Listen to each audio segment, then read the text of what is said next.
Kampf um Chudovo, eine wichtige Bahnstation südlich Petersburg. Die Sowjets werfen immer neue Reserven an die Front.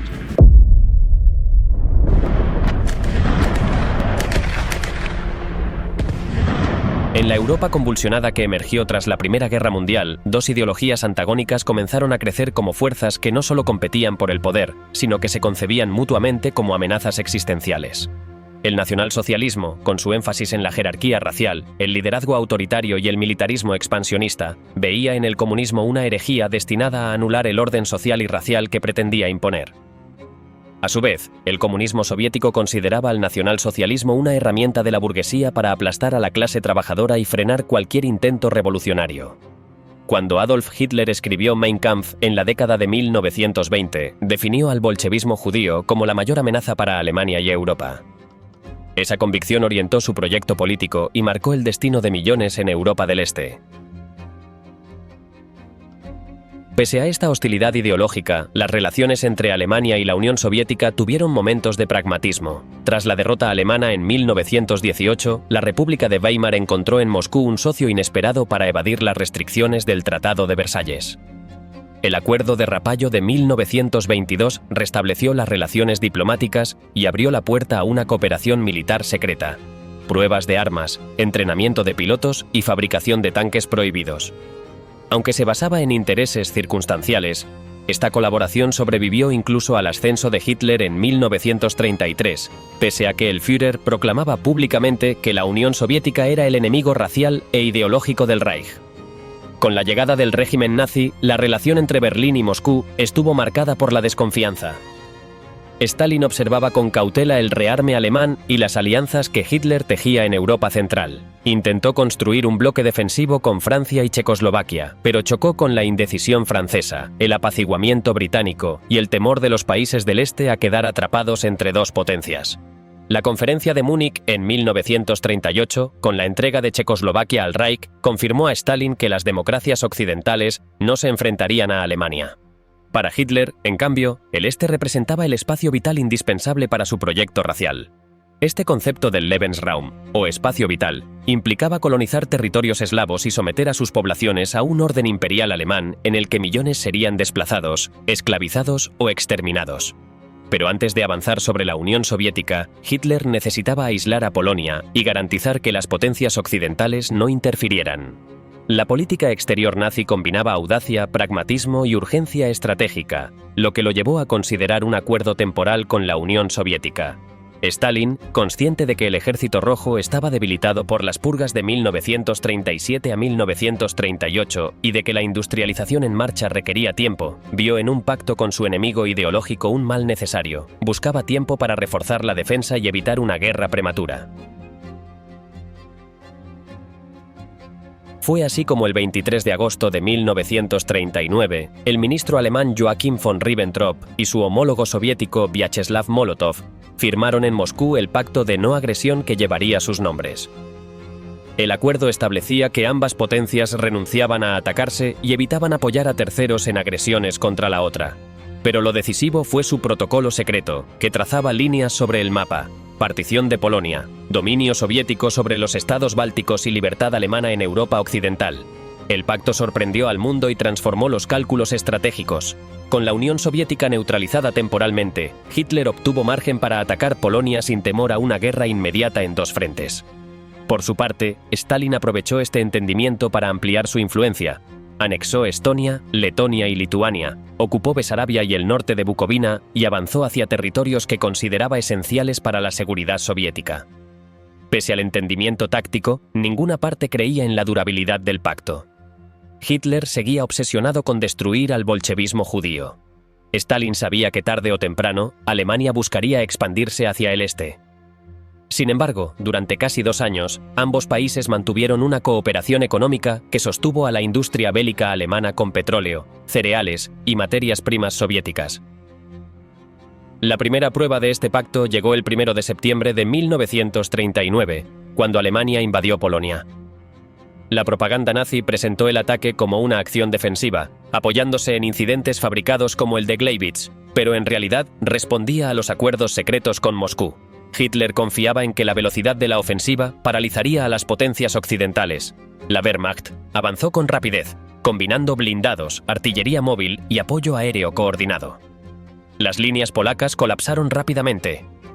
El 17 de septiembre, con el ejército polaco al borde de la derrota, la Unión Soviética invadió desde el este, cumpliendo con el reparto territorial pactado. Encuentros entre oficiales soviéticos y alemanes en Brest-Litovsk exhibieron un entendimiento táctico momentáneo.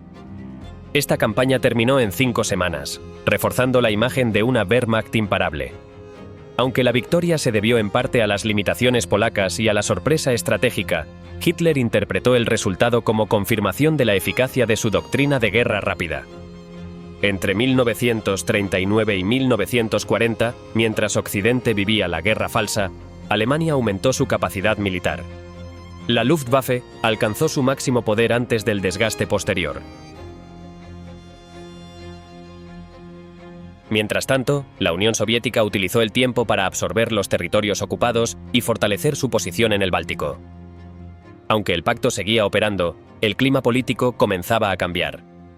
La invasión alemana de Dinamarca y Noruega en abril de 1940 mostró la capacidad del Reich para operar en múltiples frentes, aunque con costos significativos. Esos triunfos incrementaron la autoconfianza de Hitler, que se convirtió en exceso de seguridad.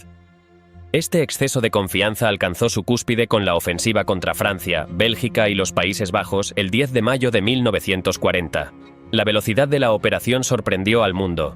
La Wehrmacht atravesó las Ardenas, consideradas infranqueables para blindados, y rompió las defensas francesas. La coordinación entre fuerzas terrestres y aéreas fue presentada como perfección operativa, y el concepto de Blitzkrieg se popularizó para describir esa combinación de movilidad, sorpresa y concentración de fuerza. París cayó el 14 de junio y el armisticio se firmó el 22.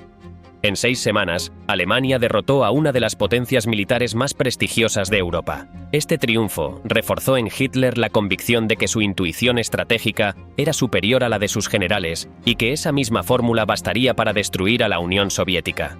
Embriagado por estas victorias en Polonia y Francia, el alto mando alemán consideró seriamente lo que Hitler ya veía como un destino inevitable: la expansión hacia el este. El Führer repetía que la Unión Soviética era un coloso con pies de barro, incapaz de resistir una campaña moderna. La guerra de invierno entre Finlandia y la Unión Soviética reforzó esa percepción al exhibir las debilidades tácticas y organizativas del Ejército Rojo, debilitado por las purgas. Aunque los soviéticos sufrieron pérdidas enormes, aprendieron rápidamente y obligaron a Finlandia a ceder territorio. Para Hitler, sin embargo, el mensaje dominante fue que la Unión Soviética era incompetente y vulnerable. Convencido de esta debilidad, en julio de 1940, semanas después del colapso francés, Hitler convocó a su Estado Mayor para evaluar la posibilidad de atacar la Unión Soviética. El general Franz Halder, jefe del alto mando del Ejército de Tierra, recibió la tarea de preparar los estudios preliminares. Compartía la visión ideológica del Führer, aunque con mayor cautela profesional. Persistía la convicción de que una campaña rápida bastaría para destruir al Ejército Rojo cerca de la frontera. Esta premisa impregnó todos los debates. Los informes de inteligencia subestimaban seriamente el tamaño real del ejército soviético y asumían que la Luftwaffe repetiría su éxito en Francia. Para ejecutar estos planes, el general Friedrich Paulus, subjefe del Estado Mayor, coordinó la elaboración técnica de los primeros borradores operativos, asignando rutas y objetivos en un frente inmenso. Pero su trabajo dependía de la premisa impuesta por Hitler. La campaña debía ser rápida, decisiva y orientada a destruir masivamente fuerzas soviéticas. En esa estructura de mando coexistían el OKH, responsable de dirigir al ejército de tierra, y el OKW, el alto mando de la Wehrmacht directamente subordinado a Hitler y convertido en su instrumento político-militar. Las tensiones entre ambos crecieron a medida que avanzaba la planificación. El OKH insistía en criterios militares tradicionales. Hitler, apoyado en el OKW, imponía criterios ideológicos. La guerra contra la Unión Soviética sería una guerra racial, no convencional. Estos criterios quedaron plasmados en la Directiva número 21, firmada en diciembre de 1940, conocida como Barbarroja, que establecía un golpe fulminante contra el oeste soviético. Se esperaba destruir al grueso del Ejército Rojo antes de que pudiera retirarse al interior. Los cálculos preveían un colapso soviético en 4 a 6 semanas, un optimismo más ideológico que realista. Hitler ignoró advertencias sobre logística o capacidad industrial soviética. Consideraba que el comunismo era inherentemente débil y colapsaría si se destruían sus centros de poder occidentales. No consideró la profundidad estratégica soviética, ni su capacidad de trasladar fábricas y resistir sacrificios enormes. Según este plan final, se definieron 3 ejes: grupo de ejércitos norte hacia Leningrado, centro hacia Moscú y sur hacia Ucrania. La división de esfuerzos ya contenía el germen del fracaso, pero la fe alemana en su propia superioridad impidió cuestionamientos serios. Para enero de 1941, Barbarroja estaba delineada. Tropas y suministros se trasladaban en secreto hacia Polonia y Rumania, mientras Stalin seguía enviando a Alemania alimentos y petróleo, ignorando que al otro lado del ferrocarril se acumulaban divisiones destinadas a la invasión más grande de la historia moderna. Sin embargo, la operación nació con una fisura decisiva: la ausencia de un objetivo estratégico único. Hitler y sus generales debatieron sin acuerdo entre 3 posibles objetivos: Moscú, Ucrania o Leningrado. Para el OKH, Moscú era la clave: centro de comunicaciones, transporte y mando soviético. Halder insistía en que solo una batalla decisiva ante la capital destruiría definitivamente al Ejército Rojo. Pero Hitler desconfiaba de esa visión.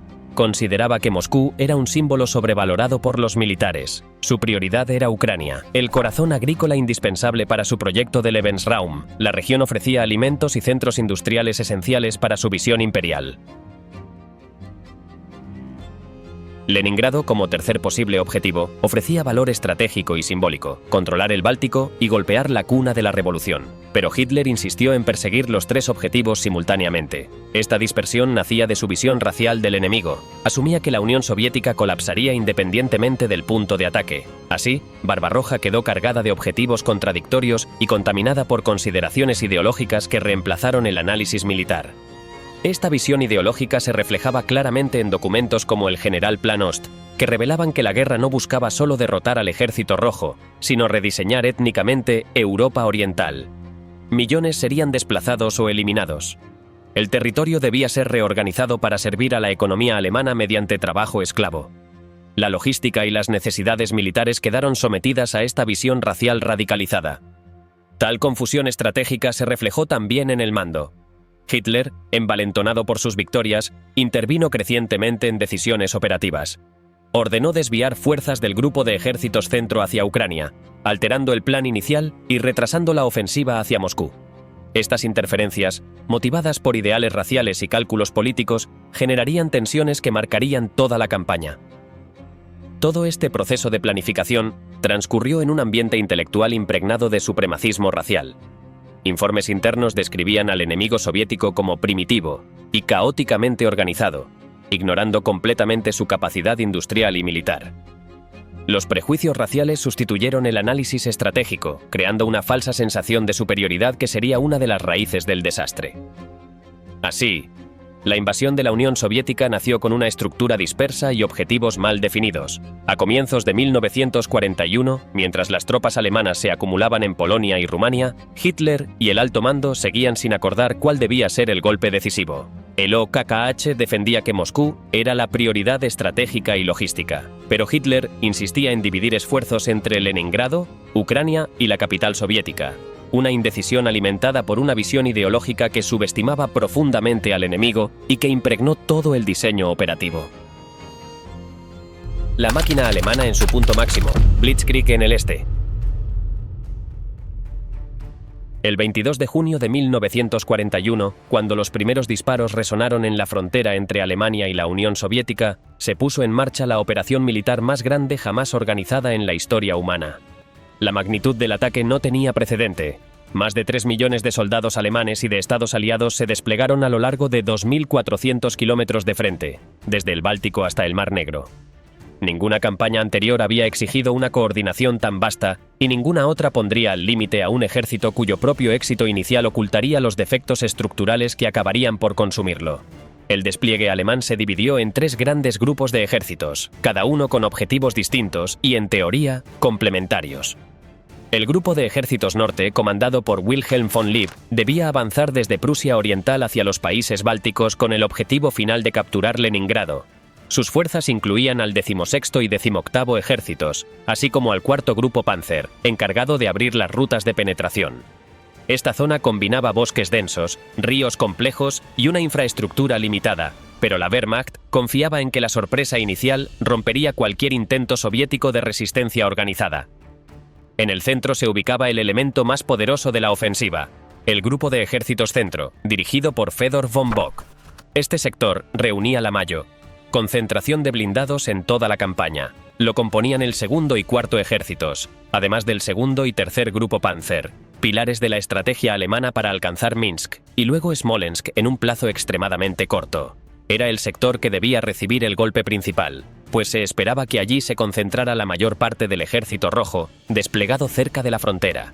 El objetivo final era preparar el camino hacia Moscú.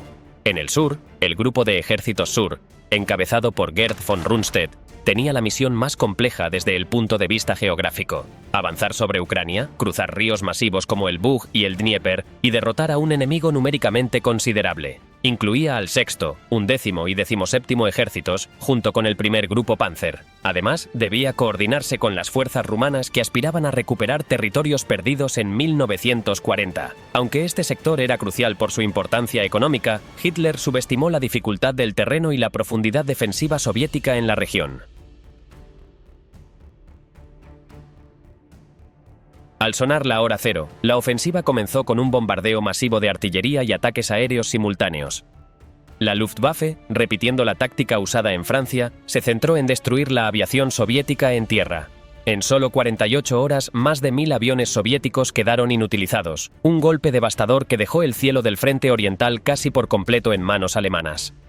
Este dominio aéreo permitió que los blindados avanzaran con rapidez, flanqueando posiciones, cruzando bosques y riberas con la intención de rodear grandes agrupaciones soviéticas antes de que pudieran retirarse al interior. La velocidad inicial superó las expectativas. En el norte, las divisiones alemanas atravesaron rápidamente Lituania y Letonia, obligando a los soviéticos a abandonar posiciones fortificadas que no tuvieron tiempo de utilizar. Grandes columnas de refugiados, civiles y militares se mezclaban en las carreteras, dificultando los movimientos y agravando el caos. La Wehrmacht interpretó estas escenas como señales de que la derrota soviética era solo cuestión de semanas. En el centro, el avance fue aún más espectacular. Los grupos Panzer de Hoth y Guderian penetraron profundamente en territorio enemigo, rompiendo el frente en varios puntos simultáneos. En cuestión de días, vastos contingentes soviéticos quedaron atrapados en maniobras envolventes.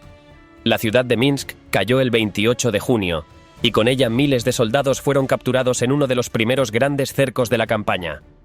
Las fotografías de interminables filas de prisioneros soviéticos reforzaron la ilusión alemana de un triunfo rápido. El sur avanzó más lentamente debido al tamaño del territorio, la resistencia más organizada y la necesidad de coordinar operaciones con los rumanos. Aún así, el ritmo general era suficiente para convencer a Hitler de que la campaña marchaba según lo planeado. El terreno ucraniano, abierto y fértil, ofrecía condiciones favorables para las divisiones mecanizadas, pero la distancia entre objetivos y la fortaleza del Dnieper como barrera natural pronto comenzarían a exigir un esfuerzo logístico mucho mayor del que Alemania había previsto. Las primeras semanas de Barbarroja produjeron rupturas profundas que parecían confirmar la tesis del coloso con pies de barro. Pero la velocidad ocultaba un problema estructural. Cuanto más avanzaban las divisiones alemanas, 2000 más se estiraban las líneas de suministro, más se desgastaban los vehículos y más dependía el éxito del mantenimiento precario de carreteras de tierra que no habían sido diseñadas para un tránsito militar tan masivo. El gigantesco despliegue alemán había logrado penetrar como un cuchillo en la frontera soviética. Sin embargo, la verdadera batalla apenas comenzaba. Detrás de los éxitos iniciales, los grandes cercos de las primeras semanas marcarían una etapa crítica en la que el modelo alemán de guerra rápida alcanzaría su máxima expresión y al mismo tiempo revelaría sus limitaciones. Los primeros días de la Operación Barbarroja mostraron al mundo la ejecución más extrema del método de guerra alemán desarrollado desde los años 30. Una combinación de penetraciones rápidas, envolvimientos profundos y destrucción total de fuerzas enemigas en gigantescos movimientos de cerco. La estrategia buscaba evitar batallas lineales prolongadas y, en cambio, colapsar al ejército rojo mediante golpes en sus puntos neurálgicos, desarticulando mandos, comunicaciones y capacidad de maniobra. Esta doctrina, perfeccionada en Polonia y Francia, alcanzó en el frente oriental su expresión más brutal. La penetración, primera fase de la maniobra, consistía en concentrar grupos blindados en sectores estrechos del frente, donde la artillería y la Luftwaffe abrían brechas antes del avance. Los tanques no se detenían a limpiar posiciones ni a asegurar los flancos, seguían adelante, buscando profundidad estratégica. Esto dejaba a las unidades de infantería la tarea de rematar a los enemigos aislados. En Barbarroja, esta táctica funcionó de manera fulminante debido a la sorpresa inicial y al caos organizativo soviético. El primer día, los grupos Panzer de Hoth y Guderian avanzaron decenas de kilómetros hacia el este, sobrepasando líneas defensivas que no tuvieron tiempo de coordinarse. La segunda fase, el envolvimiento, era el corazón del método alemán. Las columnas blindadas, una vez atravesadas las líneas soviéticas, giraban hacia el norte o hacia el sur para converger detrás del enemigo, creando bolsas gigantescas. La velocidad era esencial. Si el ejército rojo lograba retirarse antes de que el cerco se cerrara, el plan perdía efectividad. En Francia se habían producido avances espectaculares, pero en la Unión Soviética el tamaño de las fuerzas enfrentadas era incomparablemente mayor. El OKH confiaba en que la magnitud de los cercos sería suficiente para destruir al grueso del ejército rojo en las primeras semanas. El primer gran ejemplo de este método fue el cerco de Białystok-Minsk, que comenzó en los mismos días iniciales de la invasión. Tras romper el frente soviético en varios puntos, los grupos Panzer alemanes avanzaron con una rapidez que superó sus propios cálculos. Del lado soviético, el frente occidental, comandado por el general Dmitry Pavlov, quedó desbordado antes de poder reorganizar sus divisiones. Las órdenes contradictorias, la destrucción de comunicaciones y la falta de iniciativa de los mandos, producto de años de purgas y terror político, contribuyeron a un colapso casi inmediato. Guderian avanzó hacia el noreste mientras Hoth descendía desde el norte, cerrando una gigantesca pinza alrededor de Białystok y pocos días después, alrededor de Minsk. El tamaño del cerco fue tan masivo que las fuerzas alemanas tuvieron dificultades para delimitar sus márgenes. Dentro de la bolsa se encontraban ejércitos enteros, miles de soldados, artillería pesada, tanques y líneas de suministro improvisadas que se desmoronaban bajo los bombardeos alemanes. Aunque los soviéticos intentaron romper el cerco en varios puntos, la coordinación era caótica. Grandes unidades se retiraban sin combustible ni municiones, mientras otras resistían en posiciones aisladas, sin saber que el resto del frente había desaparecido. Para el 30 de junio, Minsk cayó, y el cerco quedó completamente cerrado. Las cifras eran colosales. Alrededor de 300.000 soldados soviéticos fueron capturados, y miles más murieron en combate o durante la retirada. La magnitud del desastre superó incluso las expectativas del alto mando alemán. Las imágenes de interminables columnas de prisioneros soviéticos, exhaustos, heridos y en muchos casos sin equipamiento básico, reforzaron la narrativa nazi de que la guerra estaba prácticamente ganada. Hitler celebró el cerco como prueba definitiva de la inferioridad militar y racial del enemigo, alimentando su convicción de que la Unión Soviética colapsaría antes de que llegara el invierno. Pero la realidad estratégica era menos evidente de lo que parecía. Aunque el cerco de Białystok-Minsk representaba una victoria inmensa, también reveló los primeros síntomas del desgaste alemán. Los tanques que habían recorrido cientos de kilómetros mostraban fallas mecánicas, los suministros no alcanzaban para mantener el ritmo del avance y la infantería, que debía cerrar los cercos y mantener las líneas, comenzaba a rezagarse. La Luftwaffe, crucial en los primeros días, ya experimentaba tensión en su capacidad de operar sobre distancias tan amplias. Además, la destrucción del frente occidental soviético no provocó el colapso político que Hitler imaginaba. En lugar de desmoronarse, el Estado soviético comenzó a movilizar nuevas reservas, trasladando divisiones desde el interior y preparando líneas defensivas más profundas. La caída de Minsk no quebró la voluntad de lucha, la intensificó. Stalin ordenó la defensa a toda costa y aceleró la reorganización del ejército, reemplazando a comandantes incompetentes y redistribuyendo recursos industriales hacia los Urales. La madrugada del 22 de junio de 1941 cayó sobre la Unión Soviética como un golpe que nadie, ni siquiera dentro del círculo íntimo de Stalin, había logrado anticipar con claridad. Aunque existían advertencias de inteligencia, el Kremlin se negó a creer que Alemania iniciaría una guerra total mientras aún combatía a Gran Bretaña. El resultado fue un desconcierto generalizado cuando la artillería alemana abrió fuego y la Luftwaffe lanzó miles de salidas aéreas contra aeródromos y nodos ferroviarios. El Ejército Rojo, atrapado entre órdenes contradictorias, tardó horas en reaccionar y días en comprender la magnitud del ataque. En muchos sectores del frente, los soviéticos carecían de instrucciones claras. Algunas unidades resistieron con valentía desesperada, otras fueron arrolladas antes de poder organizarse. Los manuales de combate estaban desactualizados y gran parte del liderazgo militar había sido arrasado por las purgas estalinistas. La desconfianza paralizaba la iniciativa. Un comandante que actuara sin órdenes explícitas podía ser acusado de traición. Esta rigidez burocrática chocó frontalmente con la flexibilidad táctica alemana, especialmente en los primeros días. Las comunicaciones colapsaron mientras las divisiones soviéticas eran rodeadas o dispersadas, lo que generó un caos que la propaganda nazi aprovechó para construir la imagen de un enemigo desorganizado y en retirada permanente. Sin embargo, detrás de esa narrativa triunfalista, la realidad logística alemana comenzaba a mostrar grietas. El plan de Barbarroja había sido diseñado sobre el supuesto de una guerra corta. Las unidades blindadas avanzaban tan rápido que los trenes de suministros no lograban seguirles el paso. Las carreteras, muchas de ellas simples caminos de tierra, se convertían en barrizales al paso de miles de vehículos. En las primeras semanas, un tercio de los tanques alemanes quedó fuera de servicio por fallas mecánicas, falta de mantenimiento o averías menores que no podían repararse con la rapidez necesaria. La Luftwaffe, aunque dominante en los cielos, enfrentaba distancias que superaban su capacidad operativa, los aeródromos improvisados quedaban demasiado lejos del frente, y los pilotos volaban misiones continuas sin descanso.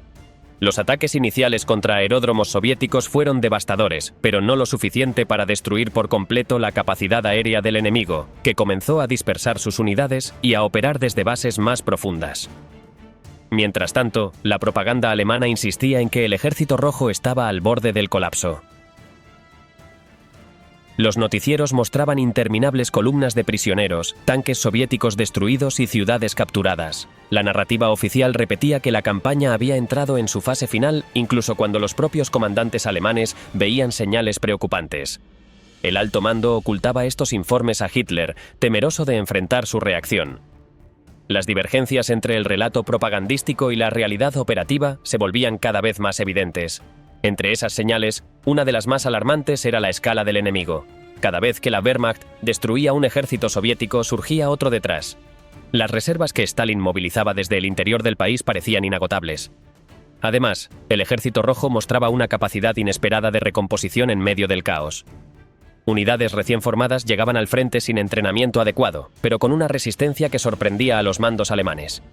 El fanatismo político impuesto por los comisarios y el terror de las fuerzas del NKVD aseguraban que la retirada fuera mínima y el combate feroz. Otro problema estructural surgía del propio diseño de Barbarroja.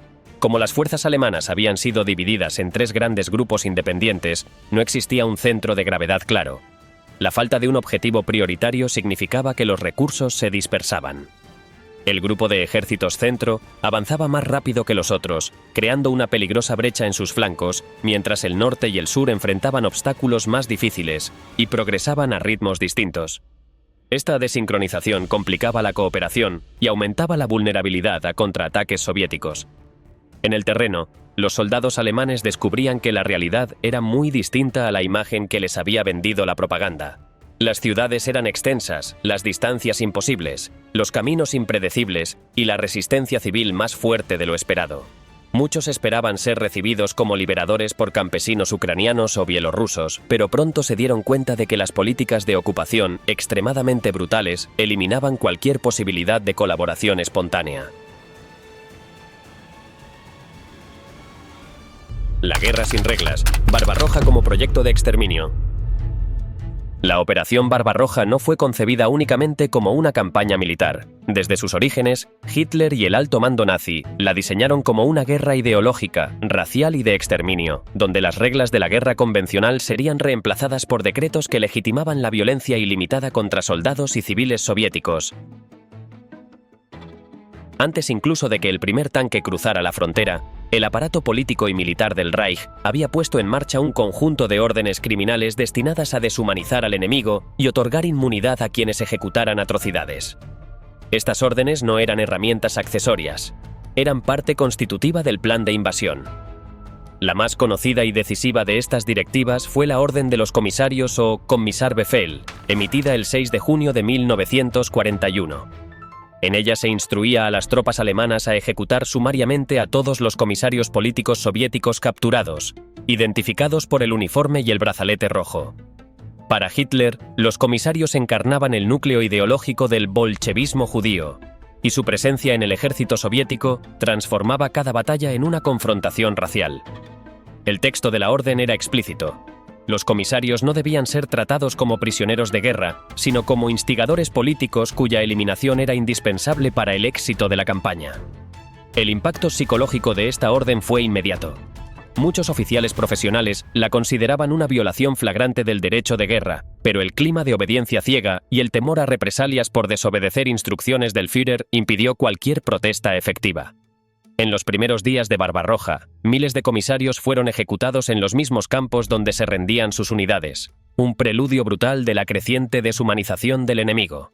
Complementando esta directiva, el decreto de ley marcial Barbarroja o Barbarossa Dreieck estableció que las tropas alemanas tenían autoridad para ejecutar a cualquier civil soviético sospechoso de resistencia, sabotaje o mera hostilidad. La definición amplia e imprecisa de estos supuestos permitió a soldados y oficiales justificar prácticamente cualquier acto de violencia. Las aldeas en las zonas de combate podían ser incendiadas si se sospechaba actividad partidista, y los habitantes sometidos a interrogatorios violentos sin supervisión judicial. Todo el territorio soviético ocupado quedaba fuera del ámbito de cualquier ley internacional. La medida más reveladora, sin embargo, fue la exención penal para los soldados alemanes que cometieran crímenes contra civiles. Según este decreto emitido por el OKW, los actos cometidos por la Wehrmacht contra no combatientes no debían ser perseguidos judicialmente. Solo se establecerían sanciones internas si el crimen afectaba la disciplina de la tropa, pero nunca por su impacto en la población local. En la práctica, esta orden otorgaba una licencia para matar. Para muchos soldados, especialmente jóvenes adoctrinados en el antisemitismo y el anticomunismo nazi, significó una liberación moral que los transformó en ejecutores voluntarios de violencia masiva. En regiones como Bielorrusia, Ucrania y los países bálticos, esta colaboración se volvió estructural. La Wehrmacht informaba sobre la presencia de comunidades judías y redes comunistas locales, protegía a los escuadrones durante sus operaciones y, en muchos casos, participaba directamente en fusilamientos. Además, la violencia racial era incentivada desde el mando. Los soldados eran instruidos para ver a los soviéticos como subhumanos, cuya eliminación fortalecía el futuro alemán en el este. Así, el genocidio no fue un fenómeno marginal, sino un componente integrado en la maquinaria militar. La consecuencia práctica de estas órdenes fue que, desde el primer mes de Barbarroja, la retaguardia alemana se transformó en un escenario de asesinatos sistemáticos. Aldeas enteras fueron arrasadas bajo sospechas mínimas. Hombres, mujeres y niños eran ejecutados por no cooperar con requisiciones, y miles de judíos fueron reunidos en bosques y campos para ser fusilados en fosas comunes. Esta violencia masiva no solo devastó a las poblaciones locales, sino que también radicalizó la resistencia soviética. Cualquier esperanza de colaboración se extinguió cuando los civiles comprendieron que la ocupación alemana significaba explotación, deportación o muerte. En Bielorrusia, las operaciones de los Einsatzgruppen y de la Wehrmacht se dirigieron desde el primer día a eliminar a judíos, comisarios y cualquier sospechoso de colaborar con el Estado soviético. Ciudades como Minsk, Vitebsk o Mogilev se convirtieron en centros de fusilamientos masivos. Las tácticas eran simples y mortales. Se reunía a la población señalada, se la conducía a los bosques cercanos o a fosas preexcavadas y se realizaban ejecuciones metódicas con apoyo de unidades militares regulares. La población local, atemorizada y sometida a represalias colectivas, veía cómo aldeas completas eran destruidas bajo sospechas de actividad partidista. El fenómeno de las aldeas quemadas, pueblos borrados del mapa por fuego y fusilamiento, se multiplicó en pocos meses, convirtiendo Bielorrusia en una de las regiones más devastadas de la guerra. En Ucrania, donde los nazis esperaban obtener apoyo tras años de represión soviética, la política de exterminio destruyó cualquier posibilidad de colaboración. La llegada de las tropas alemanas fue seguida por pogromos alentados o tolerados por la ocupación, especialmente en ciudades como Lviv, donde centenares de judíos fueron asesinados en cuestión de días. El episodio más conocido ocurrió en Babi Yar, un barranco a las afueras de Kiev, donde entre septiembre y octubre de 1941 los Einsatzgruppen, con apoyo logístico de la Wehrmacht, asesinaron a más de 33.000 judíos en 2 días y decenas de miles más en los meses siguientes. Este fue uno de los mayores fusilamientos masivos de la Segunda Guerra Mundial y marcó un punto de consolidación en el genocidio nazi, antes incluso de la puesta en marcha de las cámaras de gas industriales. Los países bálticos vivieron una dinámica similar. En Lituania, Letonia y Estonia, algunos grupos nacionalistas colaboraron al inicio, creyendo que los alemanes liberarían a la región del dominio soviético. Sin embargo, la política racial nazi no distinguía entre eslavos y bálticos. Todos estaban destinados a la subordinación. La población judía fue exterminada con una velocidad espeluznante. En Kaunas, Riga y Vilna, miles de personas fueron ejecutadas en los primeros meses. Los campos de exterminio improvisados en bosques como Ponary se convirtieron en escenarios de matanzas diarias. Las colaboraciones locales facilitaron la identificación de las víctimas, mientras que la Wehrmacht proporcionaba seguridad perimetral, transporte y apoyo logístico. Además de la violencia contra civiles, una de las dimensiones más brutales de Barbarroja fue el trato a los prisioneros de guerra soviéticos. Alemania capturó a millones en los primeros meses. Solo entre junio y diciembre de 1941, aproximadamente 3 millones de soldados soviéticos cayeron en manos de la Wehrmacht. Lejos de recibir el trato mínimo garantizado por las convenciones internacionales, fueron sometidos a un plan de exterminio por abandono. La ideología nazi consideraba que los prisioneros soviéticos, especialmente los de etnia eslava o judía, no tenían valor alguno. El objetivo era permitir que murieran de hambre, enfermedades o exposición al clima. Las marchas de la muerte comenzaron desde el primer día. Los prisioneros eran obligados a caminar cientos de kilómetros sin comida, agua ni descanso. Quienes se desplomaban eran ejecutados al borde del camino. Los testimonios alemanes describen escenarios en los que las rutas estaban marcadas por cuerpos cada pocos metros. En los improvisados campos de prisioneros la situación no mejoraba. Las alambradas se levantaban en los campos abiertos, sin barracones, sin instalaciones sanitarias y sin almacenamiento de alimentos. Los guardias alemanes apenas distribuían alguna ración mínima, suficiente solo para prolongar la agonía. El hambre planificada fue un componente central de este sistema. La directiva conocida como el Plan del Hambre establecía que los recursos alimentarios soviéticos debían ser desviados a Alemania, incluso si ello implicaba la muerte por inanición de millones de personas en los territorios ocupados. Los prisioneros de guerra eran las primeras víctimas. En el invierno de 1941, cientos de miles murieron congelados o debilitados hasta el punto de no poder moverse. Para la primavera siguiente, aproximadamente 2/3 de todos los prisioneros capturados en 1941 estaban muertos. La combinación de ejecuciones, abandono y explotación forzada convirtió los campos de prisioneros en centros de muerte masiva. Campos como el de Darnitsia, en Kiev, o el de Bobruisk, en Bielorrusia, concentraron decenas de miles de cadáveres. En algunos casos, los prisioneros eran entregados directamente a los Einsatzgruppen si eran identificados como judíos, comisarios o representantes de la élite soviética. Otro de los rasgos más devastadores fue el saqueo organizado de recursos. Desde antes del inicio de Barbarroja, Hitler había decidido que la población soviética debía ser sacrificada para mantener abastecida a Alemania. Las órdenes logísticas establecían que el alimento, el combustible y los materiales capturados debían enviarse prioritariamente al Reich. Esto significaba que aldeas, granjas y ciudades eran despojadas de todo lo esencial: ganado, trigo, maquinaria agrícola, ropa, herramientas e incluso muebles. La requisición masiva de alimentos provocó hambrunas en regiones enteras, especialmente en Ucrania y Bielorrusia, donde millones quedaron sin medios de subsistencia. La política de ocupación también estableció sistemas de trabajo forzado, en los que hombres y mujeres eran obligados a realizar tareas agrícolas, construir carreteras o reparar infraestructuras destruidas. Miles fueron deportados a Alemania como mano de obra esclava para la industria bélica. Las condiciones laborales eran brutales: jornadas de más de 12 horas, alimentación insuficiente y castigos disciplinarios que incluían torturas y ejecuciones públicas. La vida humana carecía de valor ante la prioridad absoluta de mantener el ritmo de la guerra. Conforme la ocupación alemana se intensificaba, surgieron las primeras formas de resistencia civil y guerrillera. En muchas zonas rurales, los civiles se unieron a grupos improvisados que atacaban convoyes, cortaban líneas telegráficas y escondían soldados soviéticos en retirada. En Bielorrusia, donde la brutalidad fue más intensa, la guerrilla se transformó en un movimiento masivo. Para finales de 1941, miles de partisanos operaban desde los bosques, apoyados por aldeas que tenían poco que perder. La respuesta alemana fue implacable. Pueblos enteros fueron incendiados y sus habitantes ejecutados bajo la acusación de apoyar a los partisanos. El crimen colectivo se convirtió en la norma de la ocupación. La resistencia se alimentó además del propio comportamiento alemán. La promesa inicial de algunos sectores nacionalistas de que Alemania los liberaría del dominio soviético se desvaneció rápidamente. El racismo nazi, que consideraba a todas estas poblaciones como inferiores, eliminó cualquier posibilidad de colaboración duradera.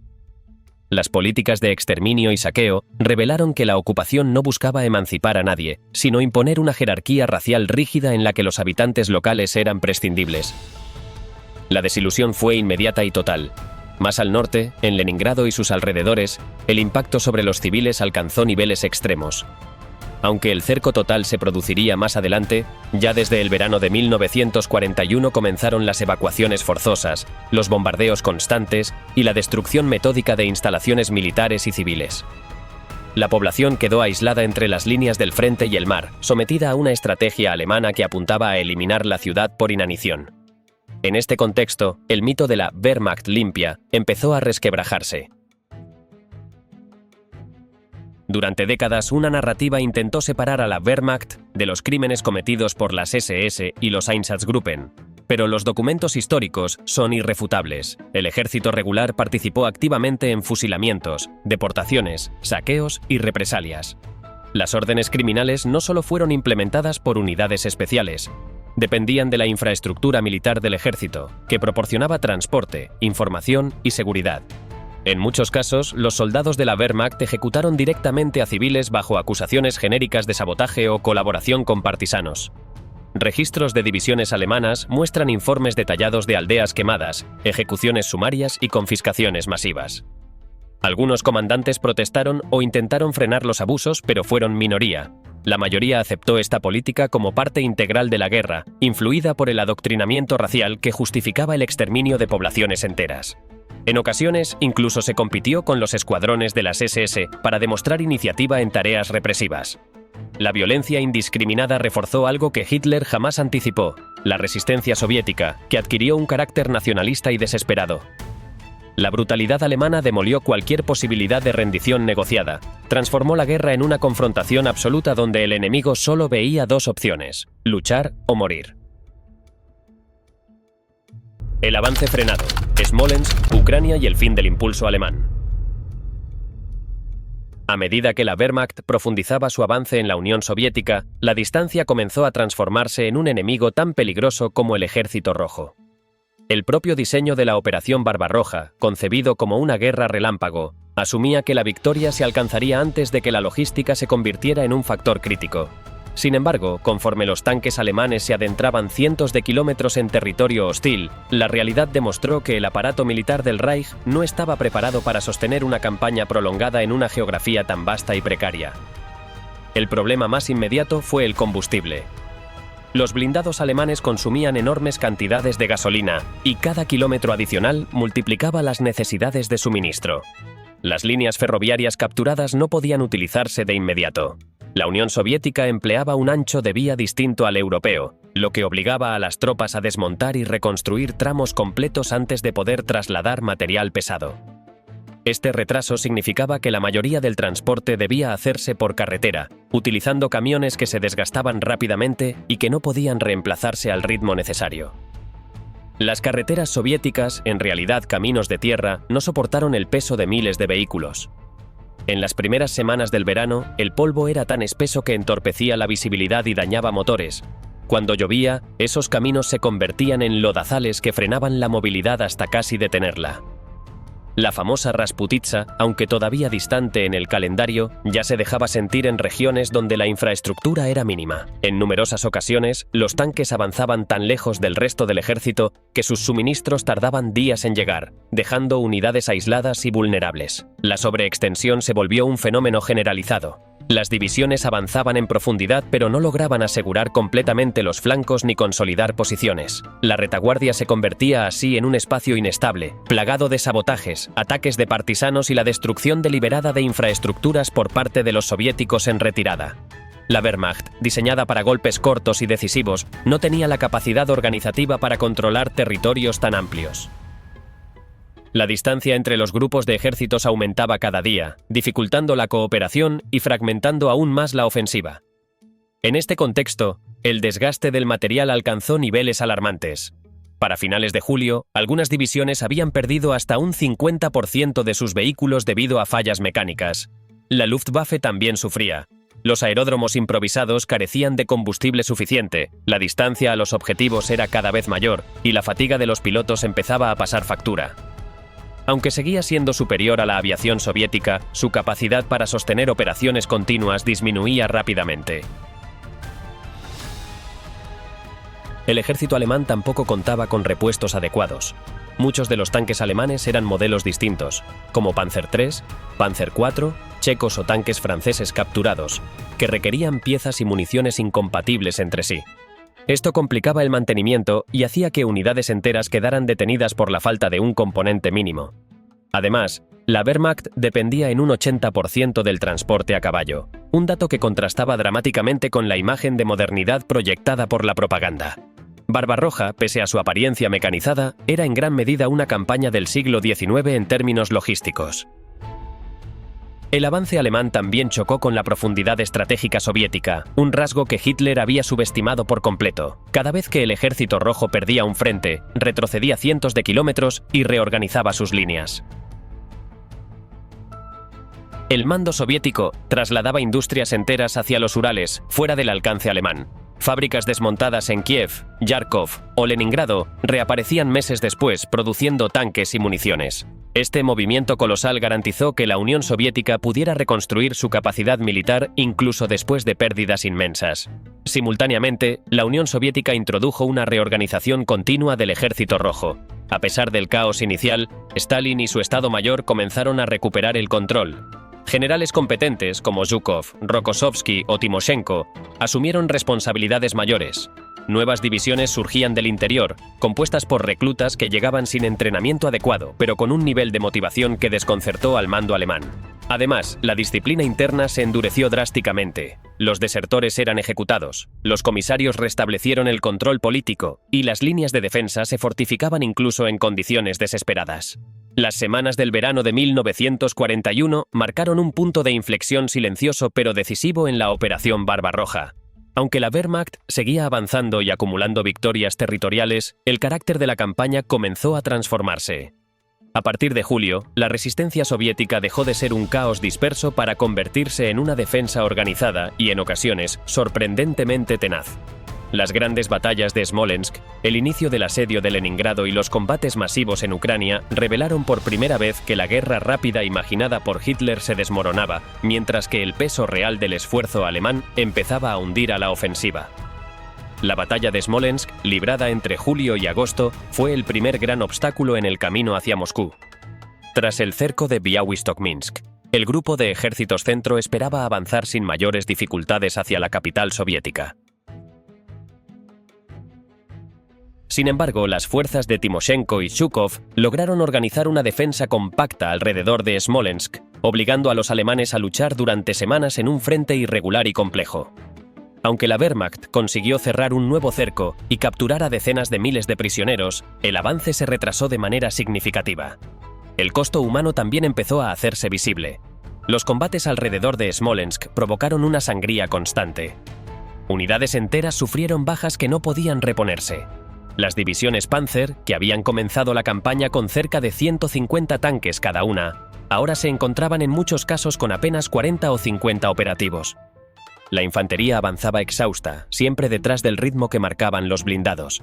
Cada kilómetro ganado era producto de una lucha feroz. Mientras tanto, más al norte, se desarrollaba una batalla de consecuencias trascendentales. El grupo de ejércitos norte avanzó hacia Leningrado atravesando Estonia y Letonia, obligando al Ejército Rojo a retroceder hacia las defensas de la antigua capital imperial. El objetivo alemán era capturar la ciudad y destruir uno de los centros simbólicos del comunismo. Sin embargo, la resistencia soviética y la complejidad del terreno ralentizaron el avance. Para agosto, los alemanes habían llegado a las afueras de la ciudad, pero no lograron tomarla por asalto. Hitler, frustrado, decidió entonces sitiar Leningrado y dejar morir a la población por hambre, inaugurando uno de los episodios más atroces de la guerra. Aunque el cerco total se consolidaría más adelante, el verano de 1941 ya mostraba la incapacidad alemana de tomar objetivos estratégicos sin costos desmesurados. El sur del frente ofrecía una imagen aún más dramática. En Ucrania, el Ejército Rojo desplegó una fuerza mayor de la que Hitler había anticipado. La región, vital para los planes económicos del Reich, se convirtió en un escenario de batallas prolongadas. Ciudades como Kiev, Umán y Yarkov se defendieron con ferocidad. Aunque las fuerzas alemanas y rumanas lograron avances importantes, el desgaste fue enorme. La extensión del terreno, los ríos que debían cruzarse y la vasta presencia soviética multiplicaron las dificultades logísticas. El Dnieper, una barrera natural de enormes proporciones, ralentizó el avance y obligó a los ingenieros alemanes a construir puentes improvisados bajo fuego constante. La Wehrmacht sufrió más de 200.000 bajas entre julio y agosto, una cifra que desmentía la ilusión de una victoria sin coste. Estas pérdidas, que incluían muertos, heridos y desaparecidos, golpearon especialmente a las unidades de infantería, ya debilitadas por las marchas forzadas y el calor extremo. El enorme número de heridos saturó los servicios médicos y atrasó la rotación de unidades. Las bajas alemanas no eran solo un número, afectaban de manera directa la capacidad operativa de cada división. La guerra también exhibió el verdadero rostro del ejército alemán en términos materiales. La imagen de una Wehrmacht completamente mecanizada era, en gran parte, propaganda. Aunque los tanques y vehículos blindados dominaban los noticieros, el grueso del esfuerzo logístico dependía de los 600.000 caballos que Alemania llevó al frente oriental. Estos animales transportaban cañones, municiones, alimentos, piezas de repuesto y, en muchos casos, a los propios soldados. El uso masivo de caballos hacía a la Wehrmacht extremadamente vulnerable a la distancia, al clima y al desgaste. Cuando los animales morían de agotamiento, hambre o enfermedades, las unidades quedaban paralizadas. La dependencia de métodos tradicionales limitaba la capacidad alemana para sostener avances prolongados en un territorio tan inmenso.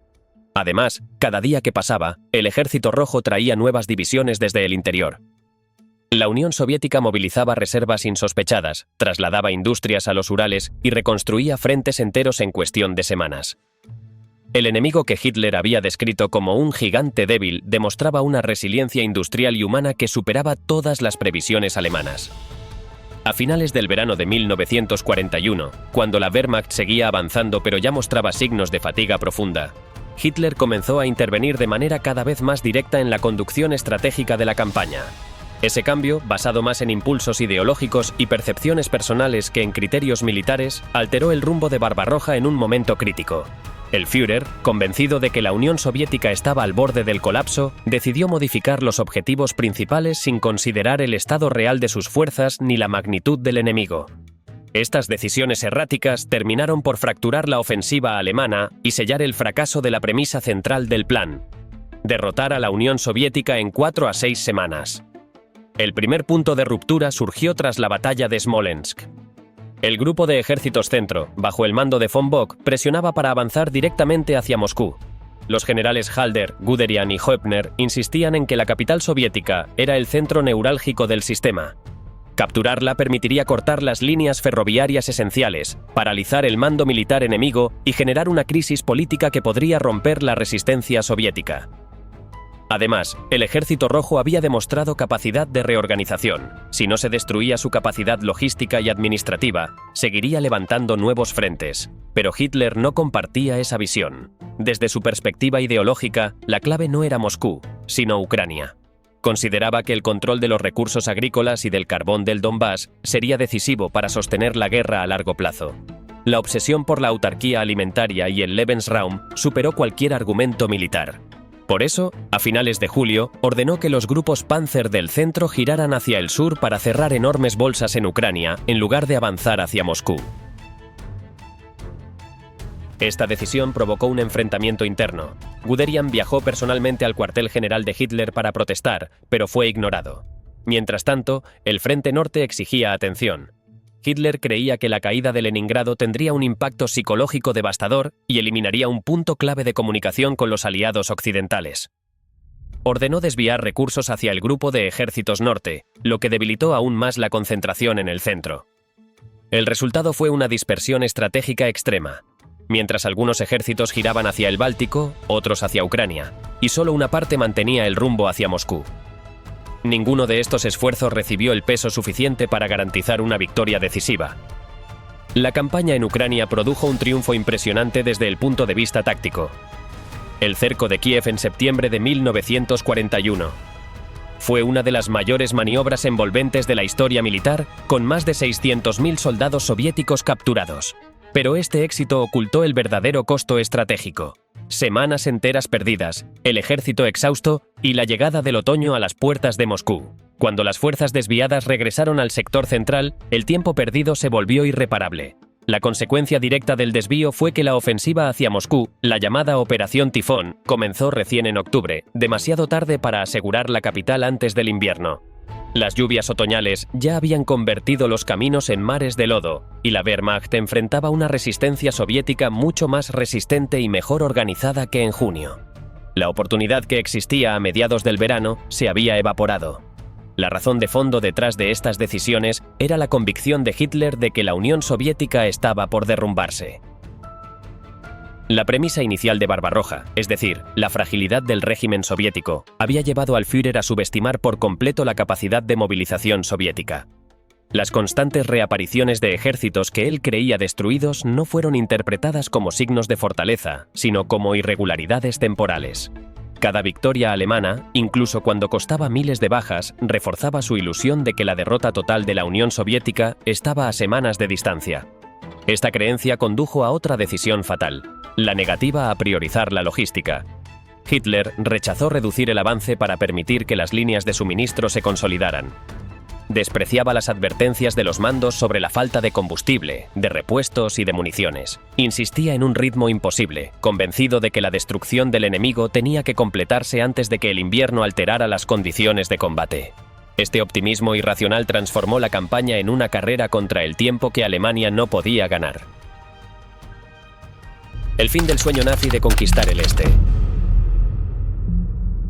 A comienzos de octubre de 1941, después de meses de indecisiones estratégicas y desvíos operativos, Hitler ordenó el golpe final contra Moscú, la Operación Tifón. Era el último intento de cumplir la fantasía inicial de Barbarroja: tomar la capital soviética antes del invierno, destruir definitivamente al Ejército Rojo y obligar al régimen comunista a colapsar.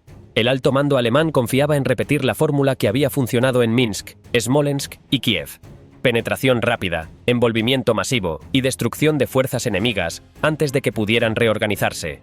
Pero esta vez, la Wehrmacht enfrentaría condiciones que ningún manual de operación había previsto y que ningún general alemán podía controlar. El plan comenzaba con dos maniobras gigantescas destinadas a cercar y eliminar los principales frentes soviéticos que defendían el acceso a Moscú. En el norte del grupo de ejércitos centro, las tropas de Hoth y Hoepner avanzaron hacia Vyazma, mientras más al sur, las fuerzas de Guderian se dirigían hacia Briansk. En teoría, estas maniobras debían abrir un corredor directo hacia Moscú. En la práctica, se convirtieron en algunas de las operaciones más sangrientas del inicio del otoño. Los cercos fueron, de hecho, exitosos desde el punto de vista táctico. En Vyazma, 4 ejércitos soviéticos quedaron completamente rodeados. En Briansk, otro gran grupo fue aislado por el rápido avance alemán. Entre ambos cercos, más de 600.000 soldados soviéticos fueron capturados o muertos en apenas 2 semanas. Era una cifra devastadora, una repetición ampliada del desastre de Kiev. Desde una perspectiva estrictamente militar, los alemanes habían logrado una de las mayores victorias operacionales de toda la campaña. Sin embargo, el impacto estratégico fue mucho menor del esperado. A diferencia de los meses iniciales, la Unión Soviética ya tenía reservas organizadas detrás de Moscú. Stalin no solo se negó a evacuar la ciudad, sino que declaró la defensa total, impuso la ley marcial y movilizó a cientos de miles de civiles para cavar trincheras alrededor de la capital. Cada día que pasaba, nuevas divisiones llegaban desde Siberia y el lejano Oriente, donde la inteligencia soviética había confirmado que Japón no atacaría. La Wehrmacht avanzaba, pero ya no destruía la estructura defensiva soviética, simplemente la empujaba.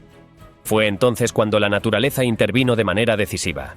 A mediados de octubre comenzaron las lluvias torrenciales que transformaron el frente en una extensión interminable de barro líquido. La temida Rasputitsa que los veteranos recordaban desde la campaña de Napoleón paralizó el avance alemán. Los caminos de tierra se disolvieron en fangales profundos donde los tanques quedaban enterrados hasta la torreta y los caballos morían agotados tratando de arrastrar piezas de artillería.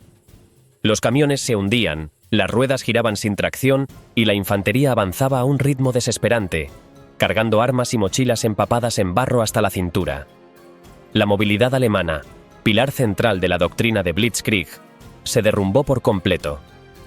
Las columnas blindadas, que en junio avanzaban decenas de kilómetros por día, ahora se movían apenas 2 o 3 en jornadas completas de esfuerzo. La Luftwaffe, incapaz de operar en pistas inundadas, perdió capacidad para apoyar desde el aire. Los convoyes de suministro tardaban días en llegar a posiciones avanzadas, si es que llegaban. La ofensiva se convirtió en una lucha agotadora contra un terreno implacable que devoraba motores, ruedas, animales y hombres. Cuando el barro comenzó finalmente a endurecerse, creando la ilusión de que el avance podía reanudarse, llegó el segundo golpe devastador: el invierno ruso, temprano y brutal. En noviembre, las temperaturas descendieron por debajo de los menos 20 grados Celsius y a finales del mes alcanzaron los menos 30 grados Celsius en varios sectores del frente. La Wehrmacht, diseñada para una campaña veraniega de 6 semanas, no estaba equipada para condiciones extremas. Los soldados carecían de uniformes de invierno, guantes, botas adecuadas y mantas suficientes. Muchos dormían al aire libre o en refugios improvisados, envueltos en capotes ligeros que no ofrecían protección real frente al frío. El material bélico también comenzó a fallar a una escala alarmante. Las armas se congelaban. Los lubricantes alemanes, formulados para temperaturas templadas, se volvían densos como cera. Los cerrojos de los fusiles se atascaban, los cañones antitanque no disparaban, las ametralladoras dejaban de funcionar, los vehículos, especialmente los motores de gasolina, no arrancaban. Los alemanes encendían fuegos bajo los motores de los tanques para intentar calentarlos, arriesgándose a incendios accidentales. Los neumáticos se quebraban como vidrio. Las raciones se congelaban dentro de las mochilas. El Ejército Rojo, en cambio, estaba preparado. Prendas de lana, botas forradas, grasa especial para armas, vehículos mejor adaptados y miles de esquiadores que se movían con rapidez en la nieve profunda. La Wehrmacht, que en junio era la fuerza ofensiva más formidable del mundo, estaba ahora exhausta, debilitada y congelada a las puertas de Moscú. A finales de noviembre de 1941, cuando la Wehrmacht se acercaba a las afueras de Moscú, la ofensiva alemana estaba agotada en todos los sentidos: física, logística y moralmente. Los soldados avanzaban a paso lento, con ropa insuficiente, armas congeladas y un suministro de combustible que llegaba cada vez con más dificultad. La ofensiva que debía haber derribado a la Unión Soviética en cuestión de semanas se había transformado en una carrera agónica contra el invierno, y era en ese escenario donde entraría en acción la figura decisiva, Georgi Zhukov. Zhukov había sido trasladado desde Leningrado al frente occidental para coordinar la defensa de Moscú en el momento más crítico de toda la guerra.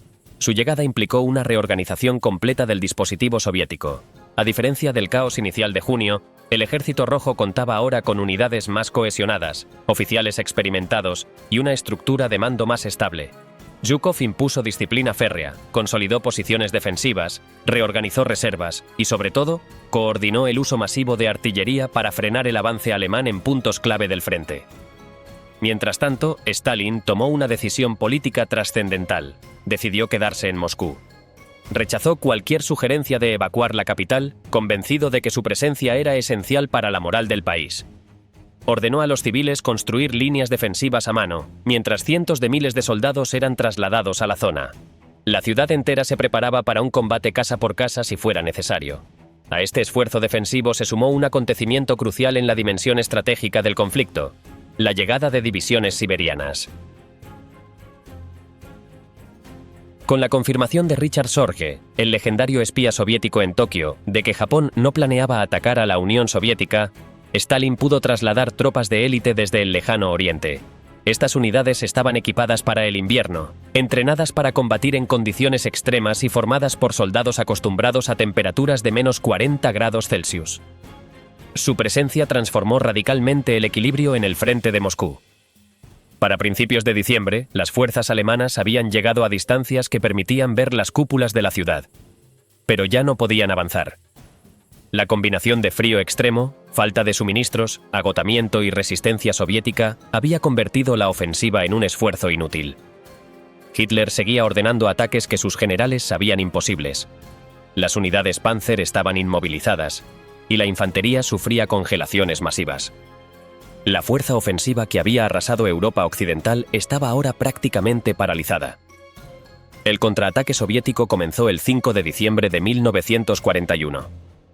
Zhukov ordenó una ofensiva amplia a lo largo de todo el frente de Moscú. Por primera vez desde el inicio de Barbarroja, el Ejército Rojo pasó de la defensa al ataque. Las divisiones siberianas encabezaron los asaltos, aprovechando su movilidad en la nieve profunda. Los alemanes, incapaces de sostener el frente, comenzaron a retroceder. La retirada no fue ordenada. Miles de soldados murieron congelados en posiciones expuestas, incapaces de moverse o disparar sus armas. Vehículos enteros quedaron abandonados en las carreteras heladas. La línea alemana retrocedió entre 100 y 250 kilómetros, un repliegue que destruyó cualquier posibilidad de capturar Moscú. Hitler, furioso, ordenó que ninguna posición se abandonara sin permiso directo, lo que condenó a miles de soldados a morir congelados o rodeados por los soviéticos. Su inflexibilidad agravó el desastre. En enero de 1942, la Wehrmacht estaba exhausta. Más de 500.000 bajas desde octubre, miles de vehículos inutilizados y una moral hundida. El mito de la invencibilidad alemana había estallado. En términos estratégicos, el fracaso de Barbarroja quedó sellado en ese invierno. Alemania había perdido su mejor oportunidad de destruir a la Unión Soviética. No solo no logró tomar Moscú, sino que tampoco quebró la capacidad industrial soviética, ni destruyó sus reservas militares, ni rompió la cohesión política del régimen. Las fábricas trasladadas a los Urales comenzaban a producir miles de tanques T-34 y armas ligeras. El Ejército Rojo había demostrado una resiliencia inimaginable para el mando alemán. Pero el fracaso no fue solo militar, fue ideológico. Barbarroja había sido concebida como una guerra racial destinada a destruir a la Untermenschentum eslava y judía, un proyecto que debía consolidar el dominio alemán en Europa. En cambio, produjo una reacción soviética y popular que multiplicó la resistencia y convirtió el conflicto en una guerra total. La brutalidad alemana en los territorios ocupados unió a millones de personas contra el invasor. La Wehrmacht no solo no logró un triunfo decisivo, sembró su propia derrota a largo plazo.